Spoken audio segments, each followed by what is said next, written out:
Hey there everybody, welcome back to another Diablo 4 video. I'm Captain Beefy. This is the Game Vault. This is post-patch 111, and we got a little fight on our hands. Anyway, there was a small, I guess, patch or whatever today, a little back-end thing that occurred, or maybe it was yesterday, that supposedly raised the drop rate of Malignant Invokers. So we're going to test this out here at the Ravening Pit, which is in the Dry Steppes, a little bit northeast of Gironde. And let's go on inside before we stir up some more trouble. We'll cue up the music and we'll talk inside.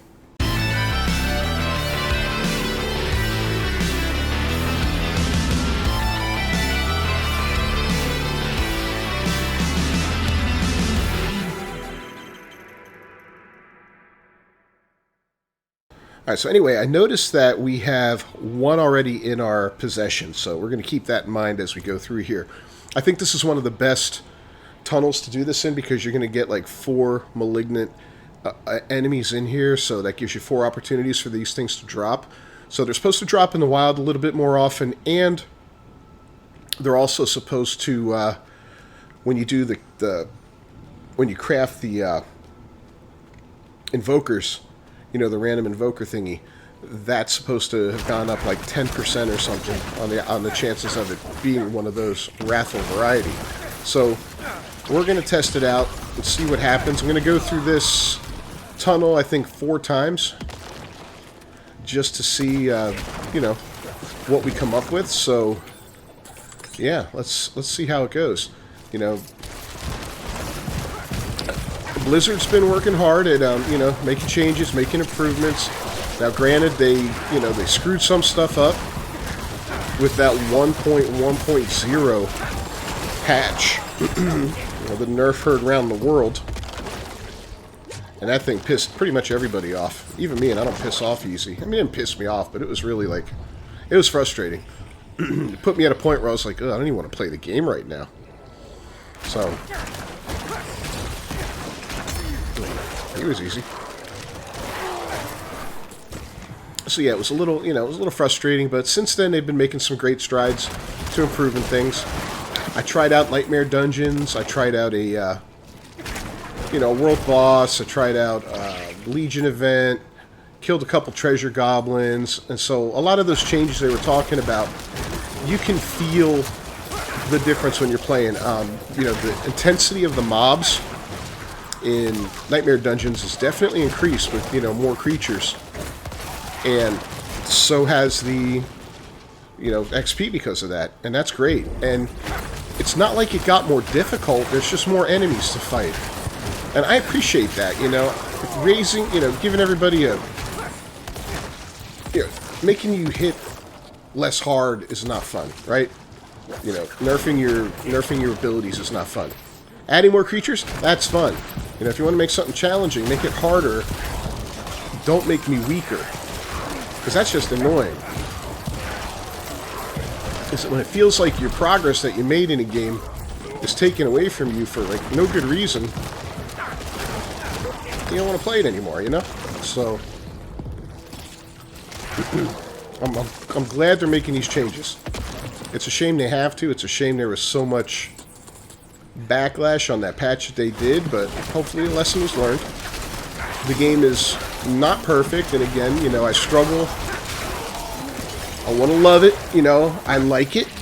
It's enough to keep me coming back and to keep me pushing forward and working on this character. I want to get him to level 100.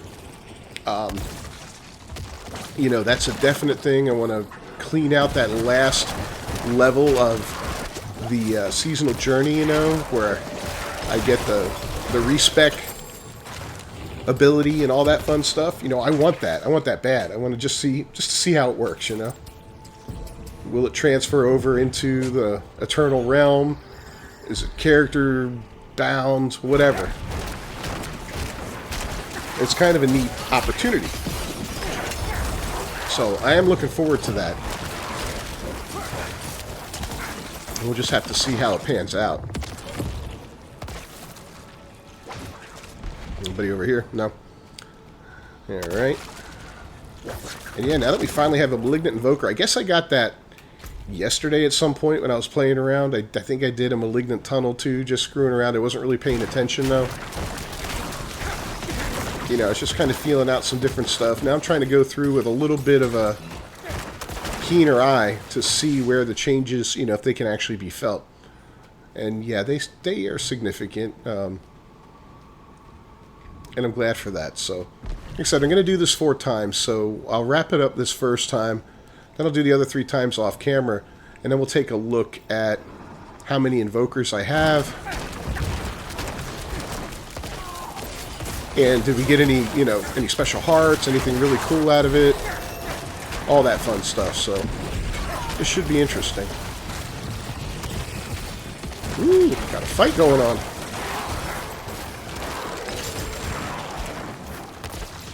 Alright. My little army's so much fun. Did I just see what I think I just saw? Let's find out. Yeah, so I just had the great opportunity, like, I don't know, 15 minutes ago, to back-to-back do a world boss, and as soon as it ended, a Legion event was starting like a minute and 40 seconds. I made it to the Legion event, and I was stoked. I'm like, oh yeah, back-to-back, man, perfect. Then I did a silly little, one of those little side quests for the Tree of Whispers, so I, you know, collected a box from the Tree of Whispers. It was a blast. It was an absolute blast. Alright, so I can do a Brutal. I'm going to do the Wrathful. So we're going to use that one that we found. And that'll put us at net 0 for this whole thing, so at the end we won't have to subtract anything.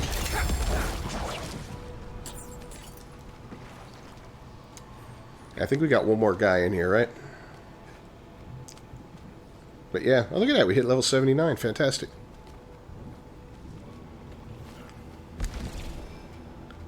And what do we got here?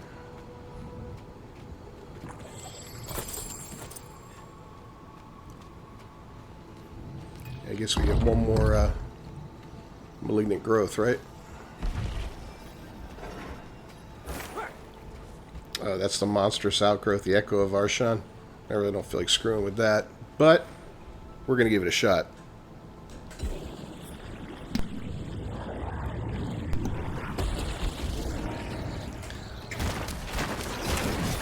He's kind of tough.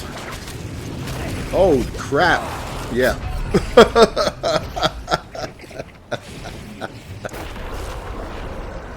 Alright, I'll see you after a couple more runs.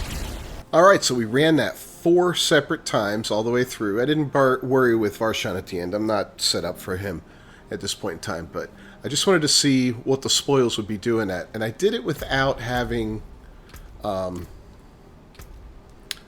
the Urn of Malignance activated, which I think when I start farming hearts again, and I will be doing that a lot more now, because before it was a little frustrating because you really didn't get much for it. It seemed like you got the same 4 or 5 hearts, and they're, you know, if you already had them, you had them. It wasn't that big of a deal. So, yeah, let's see what we walked away with. So, remember, I used that one Wrathful Malignant Invoker, but I ended up with 2 more just from them dropping randomly during there. So that is definitely a huge uptick, because I think up until today I've had 2 of them drop in the wild naturally, including the one that I used earlier that just dropped yesterday, or yeah, so probably after the patch dropped. So I think I had, you know, if we look at it that way, I've had 3 drop since that little update, and only 1 the previous time before that, and I've got almost 80 levels into this guy, so that's a significant increase. I only walked away with 2, you know, legendaries from all that, but that's not a big deal. I opened up a new tab and threw all the hearts I found in there, and this is what I got. I mean, 19 hearts on 4 runs is not shabby. 4 of them Wrathful, right? So, you know, they're all level 4 and 5, mostly 4. Unfortunately, but you know, it is what it is. Oh, there's a 5. What we got there? Yeah, 0 enemies are near you. Decrepify. You know, so a lot of the same old stuff. But here's where it gets interesting. I got Caged Heart of the Great Feast. Level 4s, 2 of them. You know, decent armor on them. Then here we go, man. I got a Caged Heart of the Barber. Not 1, but 2 of them. A level 4 here. and a level freaking 5 Caged Heart of the Barber. I have not had one of these yet. I've been wanting to get one of these to try it out. 323 armor straight up is great. Critical strikes and all subsequent damage within 3.3 seconds is absorbed by your target. Then the absorbed damage erupts onto surrounding enemies. Stored damage is increased by 15% per second. Yikes. So, yeah, that's a fun one. That's the heart that was bugged before the patch, that was like stealing everybody's damage if you were in a group with some other people, and then unleashing unholy amounts of damage. So this is going to be a fun one to play around with. I'm going to look through these other hearts. I'm going to probably break down most of them. And you know what? In fact, I'm going to break down everything that's not a level 5. And then we're going to go ahead and see if we can craft those invoker things and see how many more we get out of there. So I'll see you in Kyovashed. Yeah, so I can only do 3 on certain invokers. My chances of getting one are pretty slim, but, it'd be kind of funny if we did. Wrathful. Vicious. There we go. We got a 3rd. That's crazy, man. Absolutely crazy.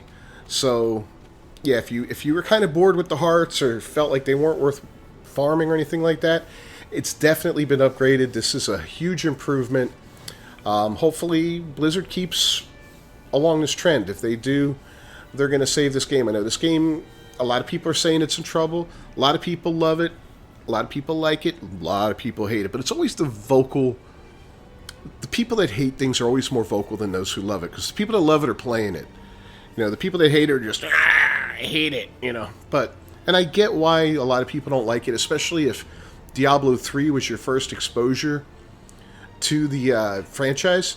My first exposure was the original Diablo, so I've got a different perspective. I go back a lot further with this franchise, and and I'm a forgiving soul with stuff like that. I'm a little older, a little more tempered, a little more wise. I get it that sometimes things don't work and need to be adjusted, and I like the direction things are going. So, I'm going to stick around. I will definitely finish out Season 1, get this character to level 100. Now, if I love the game, I would be eager to get him to 100 and then get my next character started and see if I can get a second one to 100 before the season ends. But unfortunately, I'm not at that level with this game right now. I'm like, all right, I'll get to 100. Perfect. I'll go back to my sorceress, who's level 97, I think. Get her to 100. Perfect. Put them both into semi-retirement for now because they've achieved what they achieved. Get them to beat Lilith and all that fun stuff. Get them to go as high as I can on Nightmare Dungeons and, just to try all that out. And then I'll say, all right, I'll sit back and wait for Season 2. And if Season 2 is a step up, even better. We'll see what the new mechanics are and all that. All right, cool. Season 3 is going to be the big one. If Season 3 is a fail, I think this game is in serious trouble because, Season 1 and 2 were already in development or practically finished when the game launched, if not finished.